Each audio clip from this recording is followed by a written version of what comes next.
little bit more back to basics on Saturday, like you've sort of been wanting to?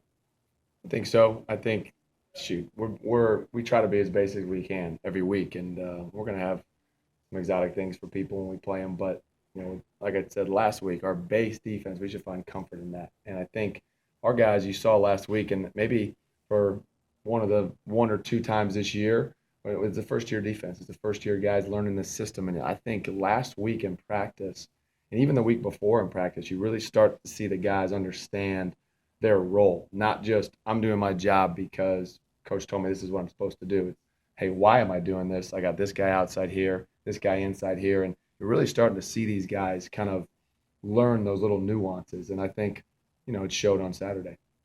Were you in base most of the time at Duke? I don't know the percentage, but I think more than the majority of the time we were. Mm-hmm. Yeah. That's, About the guys learning the nuances. How much of a role is Mike Cabrera playing and helping guys learn that? Pat said yesterday that it's not just the plays he's making, but it's noticing little things on the offense and just getting guys where they need to be. Yeah, and that's and we have the luxury in my room of having some guys with some experience. Guys that have taken reps, whether it be on defense or special teams or wherever. Some older guys that have been around the game. So when you have that, I talked to these guys on Sunday after the game, going over the film about being able to speak our language on the sideline.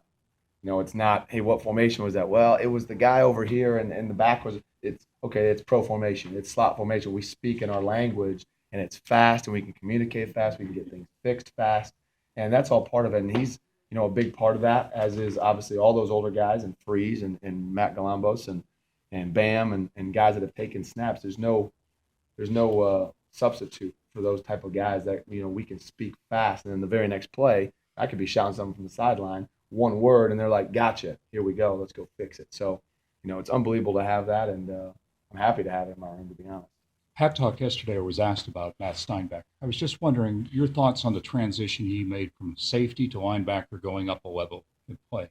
It's been, he's been really good. He's immersed himself in trying to learn the nuances that we're talking about, and it's a whole different game. The defensive backfield, obviously, they've got their own issues and problems and checks they got to make and problem plays and all that. And then you come down to our level, and it's at the linebacker level, it's about getting the front lined up.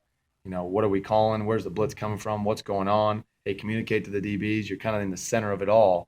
And he's been really a nice transition to it. And he's a guy that comes in, gets extra film, asks great questions, and he plays hard. And that's what we've always said. I mean, the motto here with coaches, effort, toughness, and knowledge. And those first two really take no talent. So, he's the guy. He's a guy that's giving all of that, and then also now as an older guy, again, like we just talked, is a guy who's bringing some knowledge to the game because he's been around football at any level. It doesn't matter. Power's power. Power read, and zone read, and he's been around it. So again, he's one of those older guys that can impart some of his wisdom on some of the stuff that we do. do you have enough depth at linebacker now? Is it depth getting better at that position? I think it is, and I think it gets better and better as the more guys we play, and that's why there's been a lot of questions about shuttling guys in and rotating guys, and that's all part of building depth. It's not about guys not playing well enough. It's about, okay, guy needs a breather, or God forbid a guy goes down with an injury. We need a guy that can step in, and there should be no drop off. So I think we're building that with the more reps we take, and it's something that we've got to work towards for the future as well. Curious, I know it's sometimes tough during the season, but guys at your position that are redshirting this year, Brightwell and McKee, what have you seen from them in practice? Were they close to getting on the field this year? I don't know. Everybody's close. It's not like we make that decision. It just happens, and it's not like we tag a guy as a redshirt guy. But those two bring a ton of athleticism, and it'll be interesting. Those guys right now are learning kind of what it's like to be a college football player. And that's where they're at right now. They're over giving our offense a great look. Both of them have been named Scout Team Player of the Week already, and I believe McKee twice. And those guys are giving great effort, and they're really learning, hey, the day-to-day, what it takes. It's so different. It's so different, and there's no way to ever show a guy that on his recruiting visit and how different it's going to be and what the level is and where your level has to be every day. And I think they're learning that from what we see on film from the scout field. They're progressing really nicely. So I can't wait to really get my hands on them in the spring. What do you know about Louisville's running back? Well, they've got a core of running backs back there that run hard, run really hard. And we had a chance to play them last year at FIU. Some guys are back, some guys aren't. But those guys do what they do really well. They're a lot like our defense as an offense. They're going to run their plays. They're going to have their checks versus what we do, and they're going to play extremely hard. They got a little chip on their shoulder. They got a little swag to them. They've got great speed, especially on the edge with their wideouts. They'll rotate some quarterbacks in there, and that young quarterback, 14, and he's kind of learning those ropes as a redshirt freshman, and he's starting to get some confidence back there. So they pose some issues. They pose some issues with their athleticism and how hard they play, and it's going to be like all these games always are. It's going to be about toughness, and can we go match how tough they're going to run, and can we get guys to the football to get these guys down? Can you tell that they have a chip on their shoulder just by watching video, or you just information you've been getting? Well, and again, we played them last year, and they've always got a little chip. That's just how they play. A lot of guys are from Florida, and a lot of their recruits are from Florida, and those guys, that's the way they play. And after being down there for a year, I kind of know what those guys think and how they act, and it's a good thing. It's a great competition when you play guys like that, and we're going to have to meet that and have our own chip, and we're playing for obviously potentially a share or the outright division title.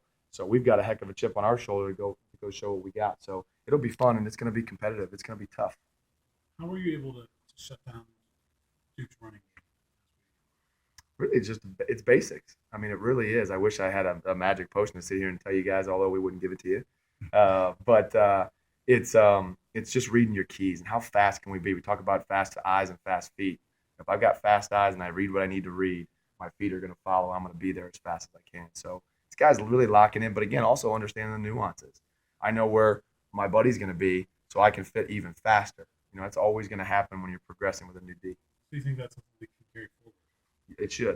It should, and obviously each week, it gets messy out there. Guys are playing hard, and you just hope you have enough guys that are getting to the football and playing with great effort, like I think we did last week. It really looked like we took it up a notch in terms of the toughness and the effort getting to the ball. And when that happens, those extra yards don't happen. So I feel good about it, and we get 11 guys to the football.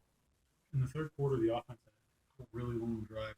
That's a big difference for the defense when you guys get to sit back and take some time and really analyze what's going on, and then get back before you have to get right back on the field. Yeah, huge.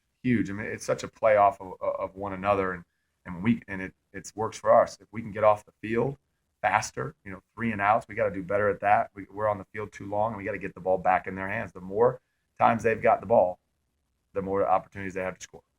And we've got to understand that on our end. And on their end, obviously, they put points on the board and put long drives together.